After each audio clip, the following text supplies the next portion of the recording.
નમસ્કાર દર્શક મિત્રો, રિયલ સમાચારમાં આપનું સ્વાગત છે। સમાચારોની શરૂઆત કરતા પહેલા એક નજર કરીએ આજના મુખ્ય સમાચારો પર।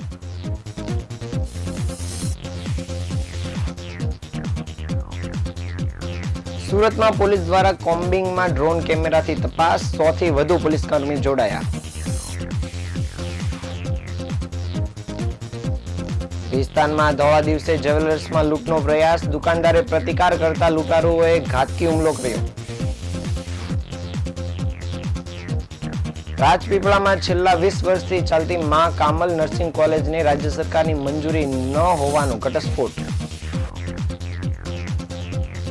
સુરત સિવિલની કિડની બિલ્ડિંગમાંથી છેલ્લા 15 દિવસમાં 50 થી વધુ પાણીના નળની ચોરી।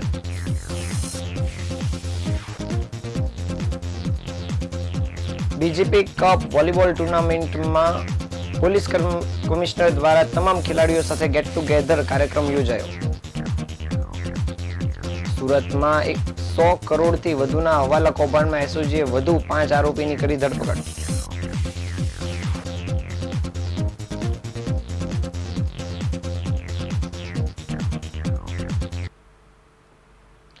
સમાચાર વિગતે જોઈએ। સુરતમાં વધી રહેલા ગુનાખોરીને કારણે સુરત પોલીસ દ્વારા કોમ્બિંગનું આયોજન કરવામાં આવ્યું હતું। ભેસ્તાન વિસ્તારમાં રાત્રિ દરમિયાન પોલીસે કોમ્બિંગ હાથ ધર્યું હતું। આ કોમ્બિંગમાં પોલીસની અલગ અલગ ટીમો બનાવવામાં આવી હતી, જેમાં 100 થી વધુ પોલીસ કર્મચારીઓ જોડાયા હતા। તેમજ કોમ્બિંગ દરમિયાન ડ્રોન કેમેરાથી પણ તપાસ હાથ ધરવામાં આવી હતી।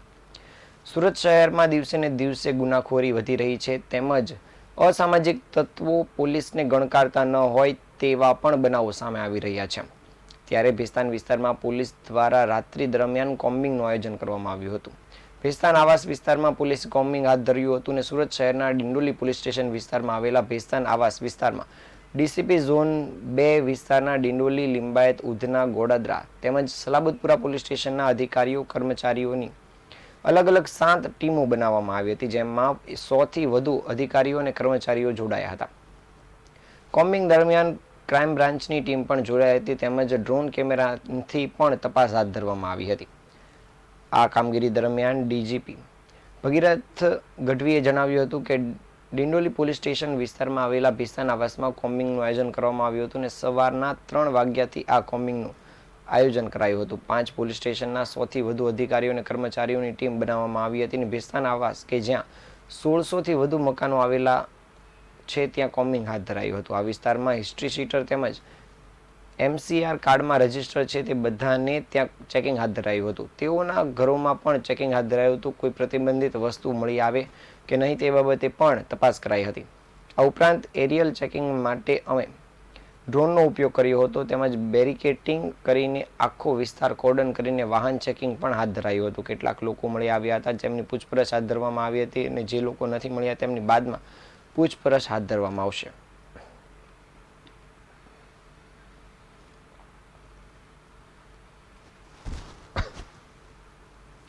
સુરતમાં ગુનાખોરીનું પ્રમાણ દિવસે ને દિવસે વધી રહ્યું છે, ત્યારે ભેસ્તાન વિસ્તારમાં ધોળા દિવસે લૂંટનો પ્રયાસ કરવામાં આવ્યો હોવાની સામે આવ્યું છે। બપોરના સમયે આવેલા 3 ઈસમોએ લૂંટનો પ્રયાસ કર્યો હતો, જેમાં દુકાનદારે પ્રતિકાર કરતા 2 વ્યક્તિઓએ તીક્ષ્ણ હથિયારથી ગળું કાપી નાખવાનો પ્રયાસ કર્યો હતો। 3 પૈકી 2 આરોપીઓ નાસી જવામાં સફળ થયા હતા, જ્યારે એક શકમંદની પોલીસે અટકાયત કરી છે। ભેસ્તાન વિસ્તારમાં આવેલા 4 રસ્તા પર આવેલ શાંતિનાથ જ્વેલર્સની દુકાનમાં આ લૂંટનો પ્રયાસ હાથ ધરવામાં આવ્યો હતો। બપોરના 2 થી 2:30 વાગ્યાના અરસામાં 3 લૂંટારુઓ તીક્ષ્ણ હથિયાર સાથે જ્વેલર્સમાં ઘૂસી આવ્યા હતા। તેમણે લૂંટનો પ્રયાસ કર્યો હતો, જેથી દુકાનમાં રહેલા એક આધેડ વયના વ્યક્તિ અને કારીગર દ્વારા પ્રતિકાર કરવામાં આવ્યો હતો। જો કે લૂંટારુઓએ તેમના ગળા પર તીક્ષ્ણ હથિયાર ફેરવી દીધું હતું, જેથી તેઓ બંને લોહી લુહાણ થઈ ગયા હતા। લૂંટની ઘટનાથી બૂમાબૂમ મચી ગઈ હતી, જેથી સ્થાનિકો પણ દોડી આવ્યા હતા અને બંને ઈજાગ્રસ્તોને ગળાના ભાગે રૂમાલ બાંધી દઈ હોસ્પિટલમાં સારવારથી ખસેડવામાં આવ્યા હતા। લૂંટારા 3 પૈકી એકને ઝડપી લીધો હતો અને બાદમાં દોડી આવેલી પોલીસના હવાલે શકમંદ લૂંટારાને સોંપી દેવામાં આવ્યો હતો। હાલ સમગ્ર લૂંટના બનાવ મુદ્દે પોલીસ દ્વારા તપાસ હાથ ધરવામાં આવી છે અને પકડાયેલા શકમંદ આરોપીની પૂછપરછ હાથ ધરાઈ છે।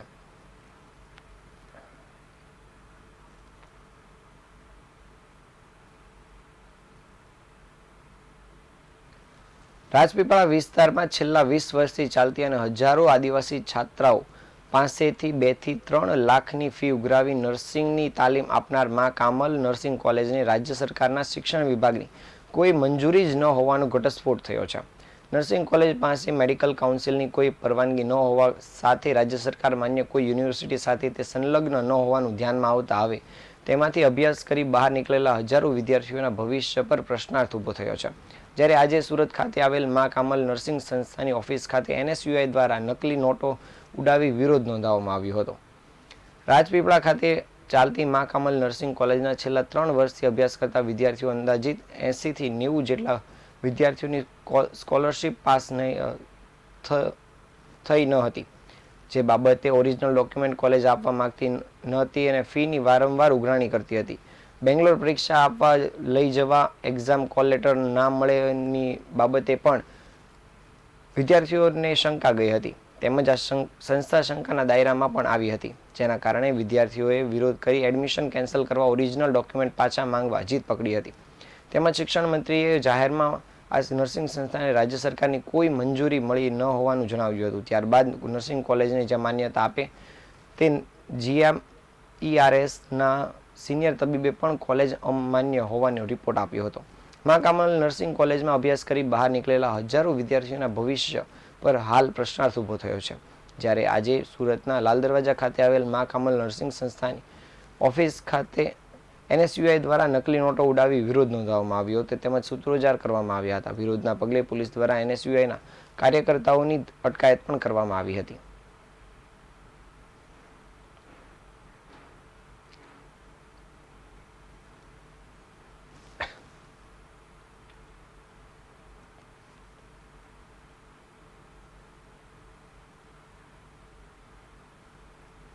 સુરત નવી સિવિલમાં કેટલાક સિક્યોરિટી ગાર્ડ અને સુપરવાઇઝર યોગ્ય ફરજ બજાવતા નહીં હોવાના કારણે કિડની બિલ્ડિંગમાંથી છેલ્લા 15 દિવસમાં 50થી વધુ પાણીના નળની ચોરી થઈ હોવાની ઘટના સામે આવી છે.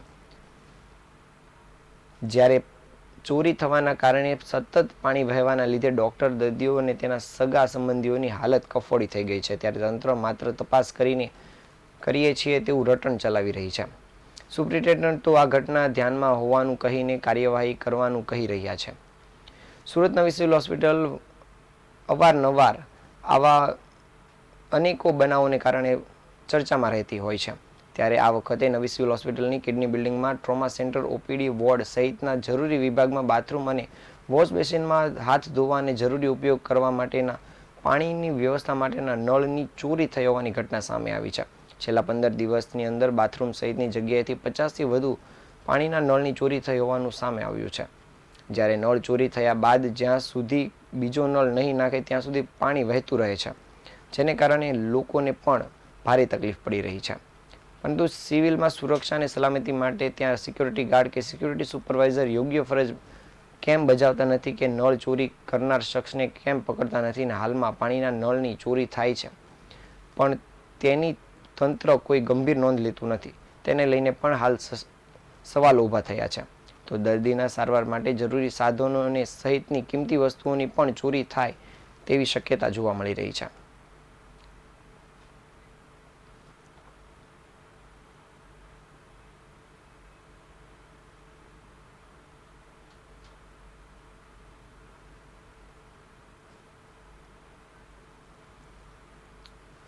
સુરતમાં હાલ DGP કપ ચાલી રહ્યો છે. સુરતમાં DGP કપ વોલીબોલ ટુર્નામેન્ટ 2024નું આયોજન કરવામાં આવ્યું છે. દરમિયાન ખેલાડીઓ સાથે મુલાકાત બાદ જમણવારનું પણ આયોજન કરવામાં આવ્યું હતું અને પોલીસ કમિશનર સહિતના ઉચ્ચ અધિકારીઓએ પોલીસ ખેલાડીઓને ભોજન પીરસ્યું હતું. ગુજરાત રાજ્ય પોલીસ દળ માટે રાજ્ય લેવલની DGP કપ વોલીબોલ ટુર્નામેન્ટનું આયોજન સુરત શહેર ખાતે કરવામાં આવ્યું છે. તેનું ઉદ્ઘાટન સુરતના ઇન્ડોર સ્ટેડિયમ ખાતે કરવામાં આવ્યું હતું અને 3 દિવસ ચાલનારી આ ટુર્નામેન્ટમાં પુરુષોની 12 ટીમ અને મહિલાઓની 5 ટીમે ભાગ લીધો છે. 3 વર્ષથી સુરત પોલીસ વોલીબોલ કપની યજમાની કરી રહ્યું છે. આ ટુર્નામેન્ટ દરમિયાન સુરત પોલીસ કમિશનર દ્વારા તમામ ખેલાડીઓ સાથે ગેટ ટુગેધરનો કાર્યક્રમ યોજવામાં આવ્યો હતો અને ખેલાડીઓ સાથેની મુલાકાત બાદ પોલીસ ખેલાડીઓ માટે જમણવારનો પણ કાર્યક્રમ યોજાયો હતો. આ જમણવારના કાર્યક્રમમાં સુરત પોલીસ કમિશનર અનુપમસિંહ ગહેલોત તેમજ SCP, DCP સહિતના પોલીસ અધિકારીઓ જાતે જ ખેલાડીઓને જમવાનું પીરસતા જોવા મળ્યા હતા અને ખેલાડીઓને જમાડ્યા હતા. તેમજ અન્ય શહેરોમાંથી રમત માટે સુરત આવેલા પોલીસ રમતવીરોને સુરત પોલીસે મહેમાન ગતિના ભાવથી જમાડ્યા કે જેથી સુરત અને સુરતનું જમણ કાયમ માટે તેમને યાદ રહી જાય.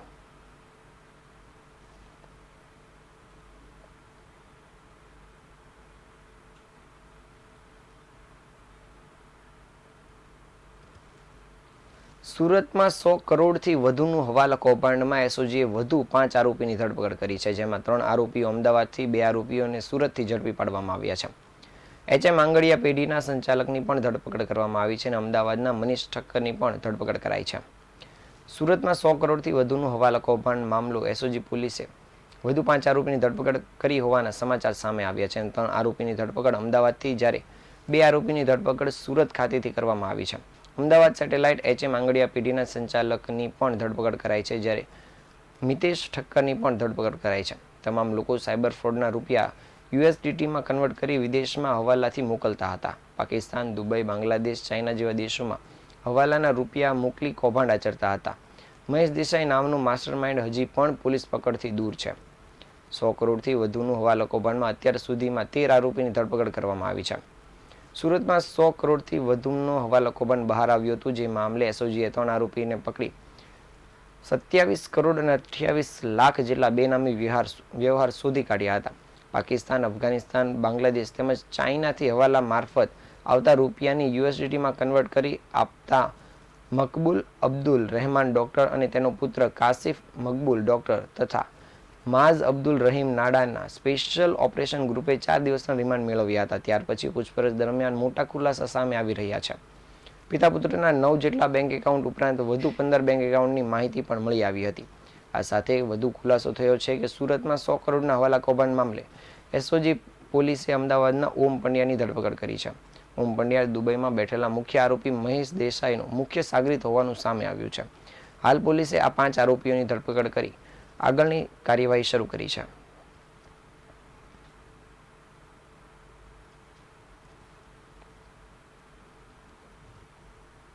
આજના સમાચારના અંતે ફરી એકવાર નજર કરી આજના મુખ્ય સમાચારો પર.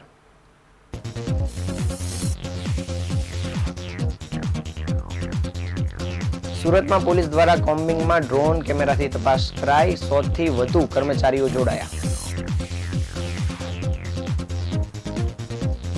પાકિસ્તાનમાં થોડા દિવસે જ્વેલર્સમાં લૂંટનો પ્રયાસ, દુકાનદારે પ્રતિકાર કરતા લૂંટારુઓએ ઘાતકી હુમલો કર્યો. રાજપીપળામાં છેલ્લા 20 વર્ષથી ચાલતી મા કામલ નર્સિંગ કોલેજને રાષ્ટ્રીય સરકારની મંજૂરી ન હોવાનો ઘટસ્ફોટ. સુરત સિવિલની કિડની બિલ્ડિંગમાંથી છેલ્લા 15 દિવસમાં 50 થી વધુ પાણીના નળની ચોરી. ડીજીપી કપ વોલીબોલ ટુર્નામેન્ટમાં પોલીસ કમિશનર દ્વારા તમામ ખેલાડીઓ સાથે ગેટ ટુગેધર કાર્યક્રમ યોજાયો. સુરતમાં 100 કરોડથી વધુના હવાલા કૌભાંડમાં એસઓજીએ વધુ 5 આરોપીની કરી ધરપકડ.